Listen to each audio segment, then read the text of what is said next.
Oke, baiklah anak-anak, kita jumpa ketemu lagi dengan saya Mr. Muntaha. Sudah lama kita nggak ketemuan karena ada liburan terkait dengan ujian kelas 6 ya, sehingga kita libur selama 1 minggu. Nah, kali ini kita ketemu lagi dalam bimbel bimbingan belajar bahasa Inggris. Sebagaimana yang sering dikatakan Pak Guru, bahwa belajar bahasa Inggris itu sejatinya adalah belajar kosakata, belajar vocab. Jika vocab-vocab itu sudah kita miliki, kita dikuasai bagaimana menulisnya, bagaimana mengucapkannya, bagaimana artinya, itu akan menjadi kekayaan bagi diri kita, kekayaan mampu bisa menguasai vocab tersebut, sehingga ketika kita diberi soal-soal berbahasa Inggris akan mudah dikerjakan karena vocabnya terkuasai. Namun apabila vocabnya tidak terkuasai, biasanya anak-anak itu kesulitan. Nah, ini kita bahas ya 4 jenis binatang. Kita pelajari bersama-sama 4 binatang tersebut. Kita pahami bagaimana tulisannya, bagaimana mengucapkannya, dan bagaimana artinya. Karena bahasa Inggris itu terkadang tulisannya tidak sama dengan bacaannya. Ini yang sering terjadi. Dan itu ya seperti itulah bahasa Inggris. Karenanya kalau nggak dipelajari sungguh-sungguh, bisa-bisa nulisnya gak iso. Kadang iso nulisnya gak iso mocoe. Kadang iso mocoe gak iso artinya. Maka bahasa Inggris itu harus dikuasai nulisnya, mengucapkannya, dan artinya. Yang pertama adalah good. Good ditulis go at, tapi dibaca good. Tulisannya go at. Misal ada orang Hong Kong nulis good, sama tulisannya seperti ini, go at. Ditulis go at, dibaca good, artinya kambing. Apa artinya good? Kambing. Apa bahasa Inggrisnya kambing? Nah, sudah ada satu.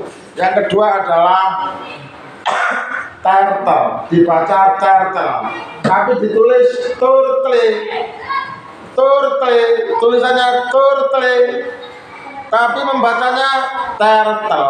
Turtle sama nggak tulisan dengan bacaan? Tidak sama. Karena tidak sama, butuh dikuasai, butuh dipelajari. Turtle. Lama-lama akan familiar. Jika masih pemula, rata-rata orang itu bingung. Iki apa ya moco ya? Ya kapan gak bisa terpasang turtle. Tetapi kalau sudah terlatih akan menyesuaikan turtle. Apa membacanya? Turtle. Artinya kura-kura. Apa bahasanya kura-kura? Turtle. Apa artinya turtle? Kura-kura. Mantap. Kita sudah dapat 2. Kita lanjut sekarang yang ketiga. Elephant. Tulisannya ELEPHANT. Elephant. Membacanya elephant. Apa membacanya? Elephant. Artinya gajah. Apa bahasa Inggrisnya gajah? Elephant. Apa artinya elephant? Gajah. Mantap. Nah, seperti itulah minimal ya, diingat-ingat ya cara nulisnya. Ngejanya itu loh, ELEPHANT. Nah, harus hafal seperti Pak Guru. Lama-lama juga akan hafal. Pertama 2, ketiga biasanya masih belum hafal, tapi lama-lama bisa hafal. Elephant, gajah. Mantap. Binatang yang keempat adalah duck. Ditulis duck, DUCK. Tulisannya DUCK.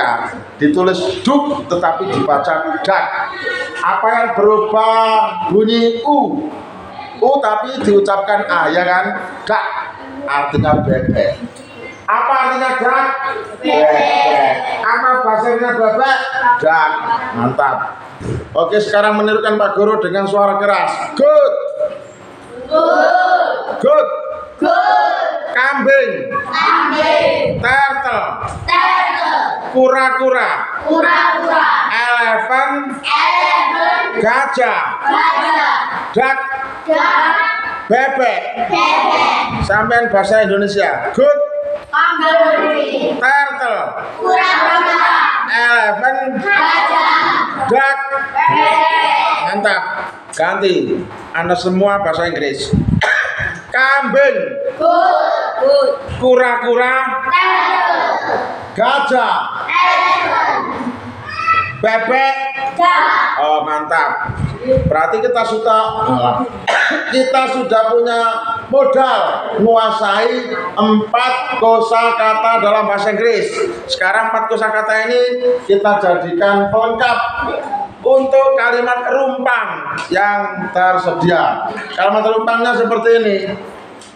The biggest animal is titik-titik. Binatang yang paling besar adalah titik-titik. Coba kita urut satu-satu. Tirukan Pak Guru.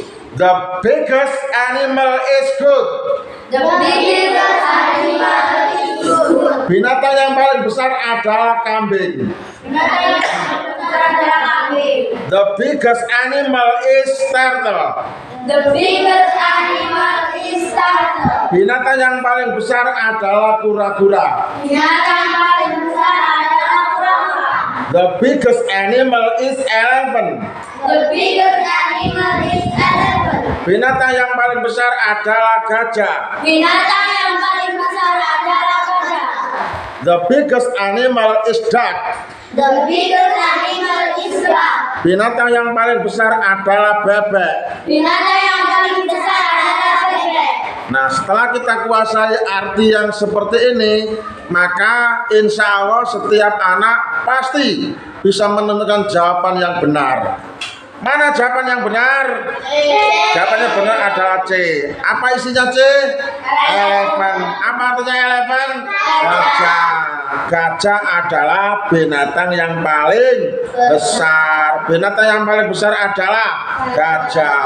Dari mana kita tahu? Dari fakta di lapangan bahwa memang gajah itu adalah binatang yang besar. Jika kita pilih good, salah. Jika kita pilih turtle, gak cocok. Jika kita pilih duck, malah gak umum. Maka jawaban yang tepat adalah C, alias elephant yang punya arti gajah. Sehingga kalimatnya menjadi the biggest animal is elephant. Binatang yang paling besar adalah gajah. Oke, dari sini kira-kira gimana anak-anak? Gampang apa sulit? Saya senang jika mengajar bisa diterima dengan gampang. Ya memang sejatinya gampang. Kalau bahasa Inggris itu menguasai artinya. Kalau nggak menguasai artinya, nanti bisa ngawur milihnya. Karena sudah dikuasai, insya Allah tidak ngawur. Insya Allah yang dipilih pasti elephant, gajah. Tidak mungkin milih lainnya. Begitulah cara saya memahamkan anak dalam menguasai bahasa Inggris, terutama tentang binatang yang memberikan informasi tentang kondisi binatang apa yang paling besar. Dalam hal ini adalah gajah. Mantap, jangan kemana-mana, terus tetap semangat belajar dengan saya, Mr. Monta. Doaku semoga Anda semua ke depan jadi orang hebat. Dan terimalah salam dari saya. Salam apa adanya, bukan ada apanya. Tepuk tangan buat Pak Guru. Oke.